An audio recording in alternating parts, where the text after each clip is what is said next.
कुछ नेता सत्ता के इतने भूखे होते हैं कि वो किसी भी हद तक जा सकते हैं अपनी कुर्सी बचाने के लिए। इतिहास में इसके ढेर सारे उदाहरण मौजूद हैं दोस्तों।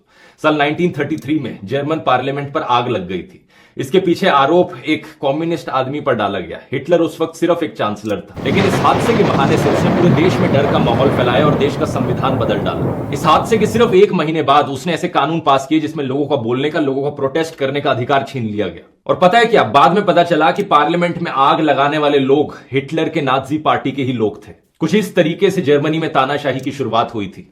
ऐसे इंसिडेंट्स को फॉल्स फ्लैग ऑपरेशंस का नाम दिया जाता है और पुतिन ने भी यही किया था। साल 1999 में रशिया में भयानक बॉम्ब ब्लास्ट हुए थे लोगों के घरों में, जहां पर 300 से ज्यादा लोग मारे गए थे। पुतिन उस वक्त नया नया प्राइम मिनिस्टर बना था रशिया का, और इस हादसे का आरोप उसने सेपरेटिस्ट लोगों पर डाला।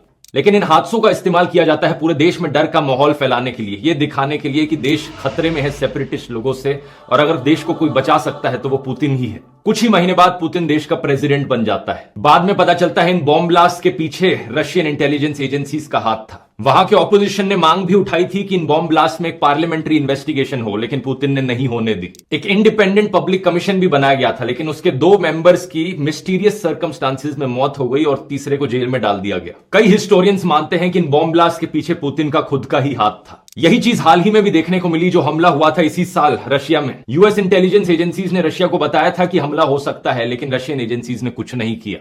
वैसे पुलवामा हमले के बारे में भी हमारे पास इंटेलिजेंस इनपुट मौजूद थी, लेकिन फिर भी सीआरपीएफ के जवानों को एयरलिफ्ट नहीं किया गया। याद है ना सत्यपाल मलिक ने क्या कहा था इसके बारे में? और आज तक ये नहीं पता चल पाया कि वो आरडीएक्स आया कहां से था। आज इलेक्शन का समय चल रहा है दोस्तों, तो मैंने सोचा ये चीजें आपको बता दूं। डर दिखाकर कोई आपके दिमाग की पॉकेट ना मार ले, डर फैलाकर कोई आपका वोट ना छीन ले जाए। सावधान रहिए और इस वीडियो को शेयर कीजिए ताकि सभी देशवासियों को जागरूक किया जा सके।